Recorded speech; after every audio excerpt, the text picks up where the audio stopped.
Good evening. Some say that you should ride your skateboard on the sidewalk.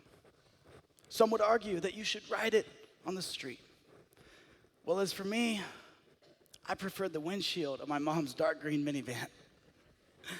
I was just one of those kids growing up. I was fearless. I was invincible. I thought I was on top of the world, that I could do anything and get away with it. But I feel like a lot of us as kids, we can relate to these stories that proved our fearlessness, stories that showcased our invincibility. It's almost like as kids, we have this ill-perceived mindset that the reality of life, it doesn't really apply to us. The death, the sickness, the pain that most people uncover, it just flies right on past us, gone in the wind. I feel like a lot of this has to do with having a blessed upbringing. I myself was beyond blessed. My dad, a restaurant owner, I had unlimited access to gourmet Italian food. My mom, a flight attendant, I could fly anywhere in the world, wherever I wanted. Now, a lot of these blessings, they may be unique to me, but we all have our own blessings that are unique to us. And thinking back to my childhood when I was about 16 years old, I really had it all. I really wasn't that scared of anything. And because of that, I didn't have much motivation to push the envelope forward. It's like I naively thought that the next 16 years of my life would be just as simple as the last. And it would continue to be that way for the rest of my life. It's almost like growing up fearless, invincible, and blessed made me blind to the true reality of life, a reality that I would soon experience, a reality that I frankly was blind as a bat to. And in December 2014, that all changed. When I got a text from my mom. I was sitting in my 4th period Italian class. This text, it paralyzed me. It put me into a panic state of emotion as I bolted out of the classroom. I began to feel weak and very distraught as I ran down the hallways with no destination in mind. The world and all of its surroundings became a blur, completely irrelevant. All I kept thinking to myself was, why me? How could this be happening? And as I approached the dean's office, I reluctantly entered. And with tears going down my face and gasping for air, I couldn't get the words out of my mouth. So I handed him the phone. And as he read the text, his hands started to shake as they moved over his mouth. His eyes began to widen. And at that same moment, my brother came bolting through the door with tears and a panic look. We all stared speechlessly into each other's eyes with pain and emotional distress, not knowing what the next hours would bring. The text read,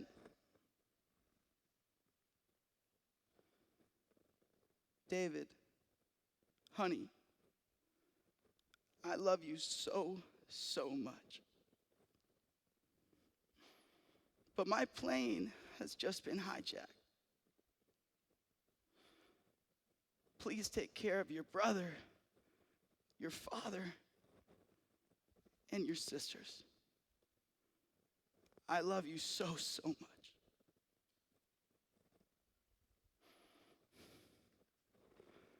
My life instantly stopped. The next 6 hours were the worst hours of my life. All of a sudden, this kid who was fearless and invincible was suddenly the most scared and vulnerable he had ever been. The free flights became pointless. The gourmet Italian food tasted sickening. My life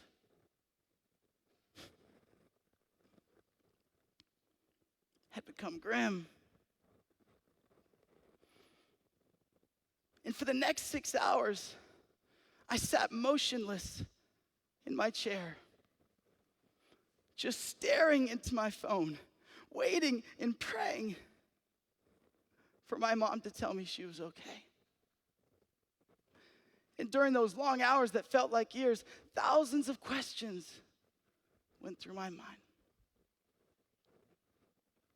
What if I'll never see my mother again?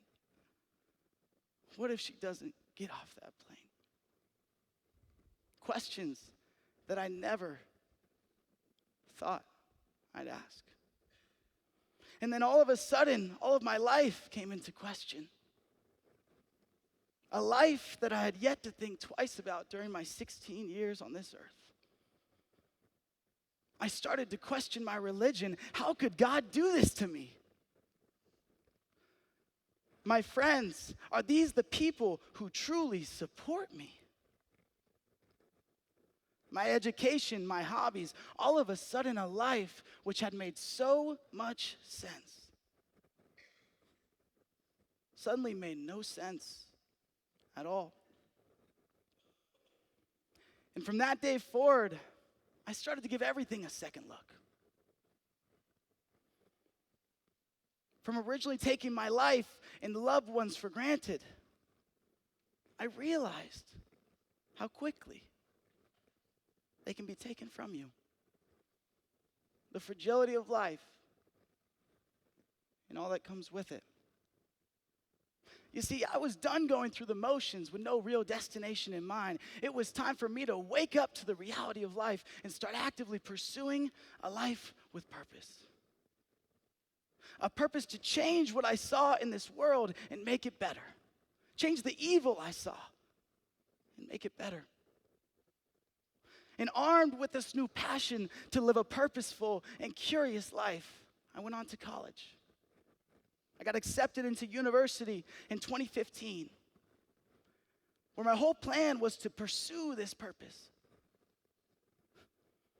And then the questioning, it started coming back. Why am I here? Why are any of us here? Are we here to learn, to serve, to text on our phones, to party, to pursue our passions or our purpose? Or are we here to get to the next level of society? I mean, people, let's be real. There's a multitude of reasons that we go to school. But at the end of the day, we're here so we can get jobs and make money, let's be honest. Now, believe me, in a world where degrees are being questioned, I believe for most that they are still massively useful.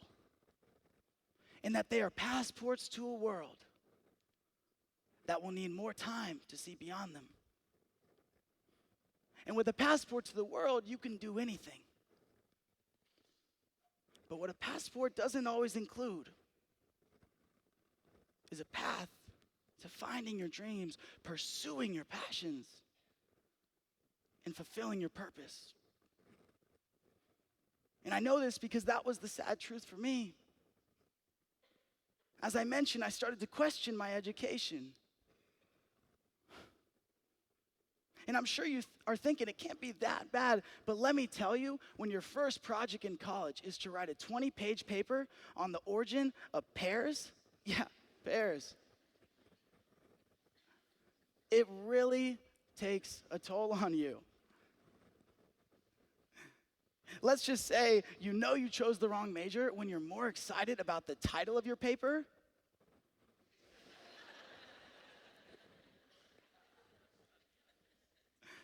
than the 20 pages behind it. But on a serious note, if anybody has any questions about pears, please do not hesitate to ask me after my talk. But it wasn't just about the pears. But it wasn't just about the pears. You see, I never was really interested in what I was learning or the way in which I was learning it. I found myself never on the edge of my seat. And for many of us who are studying something that we aren't really interested in, we find ourselves working really hard for the grade, but not necessarily for the knowledge.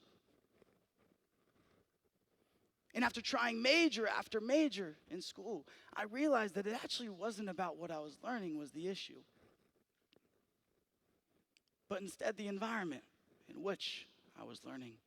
You see, I was seeking something different. An environment which challenged me not by how many pages I could write, but by challenging the status quo. Something like riding your skateboard down a windshield. That's what I was looking for in my education. And now I understand the liability in offering that as a course. But it was the idea of it. It was the vulnerability that it offers, the creativity, the unstructuredness. That's what I was looking for in my education. And frankly, you can't really find it. Because in the education system, it's really built into two different pieces. You've got the classroom, which is that structured environment based on a curriculum that we as students don't even decide, where we have little to no wiggle room for creativity and adaptability. And frankly, that's why so many of us, we like the other option. Those are the internships, the 10-week summer programs that we spend every dying second trying to obtain, hoping to get the Fortune 500 companies to boost our resume. It's all about the resume. But what internships do offer is they offer capabilities rather than colorless and contextless grades. But they still do lack an environment which is unstructured and allows students to try new things. And that's why I'd like to offer up a third environment. An environment that's not new. It's just not as promoted as it should be. You see, this environment, it's unstructured. It makes you feel vulnerable when you're in it. And it's scary as hell. And this environment is a startup. And I get to say this because about 1.5 years ago, my brother introduced me to an idea. An idea that would change my world, not because it was some world-changing idea, but because it enabled me to change my environment to a startup. You see, a startup are the fast-paced, ever-changing environment, an environment which demands vulnerability and being scared out of your mind. A sandbox to mold and create your future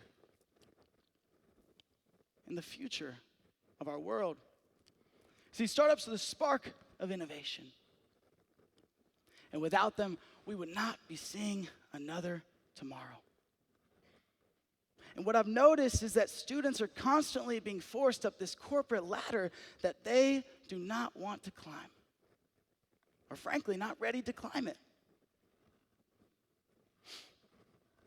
That was the case for me.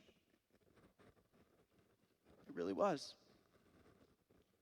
And what I'm advocating for is that if you're still searching for your passions and your purpose, if you haven't found it in the classroom, if you haven't found it at your internships, or maybe you haven't found it in your real job outside of college, then why not get involved in a startup? Or why not just get involved in something that makes you vulnerable? You'll be so surprised on what you'll find about yourself. And that's exactly what happened for me, and actually 85 other students, as we've welcomed them into our company over the past 1.5 years. Every single student has came out saying that working in a startup has been the best experience in their college career. Why? Well, it offers this environment where you're able to try new things. One day you're working in sales, finance, marketing, design. This environment, it fosters creativity and limitless adaptability.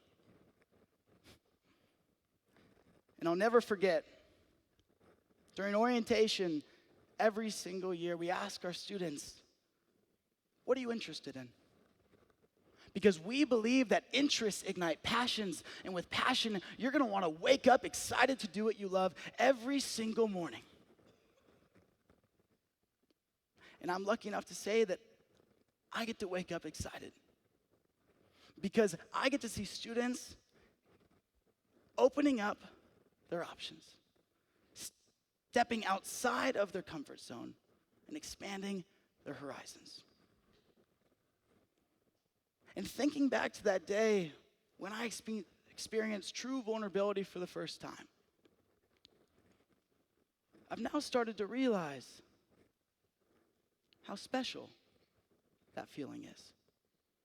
Special because it pushes you to be the best version of yourself, to step outside of your comfort zone and try something new. I want to encourage students around the world, people around the world, to embrace vulnerability. You will be so surprised at what you find out about yourself. And you will have so much support along the way, as my friends and my family have supported me, with my biggest supporter being my mom. Because what I didn't tell you is that on the 7th hour of that day, I got a text from my mom that said, "Honey, I'm safe and off the plane, and I'll see you soon. Thank you."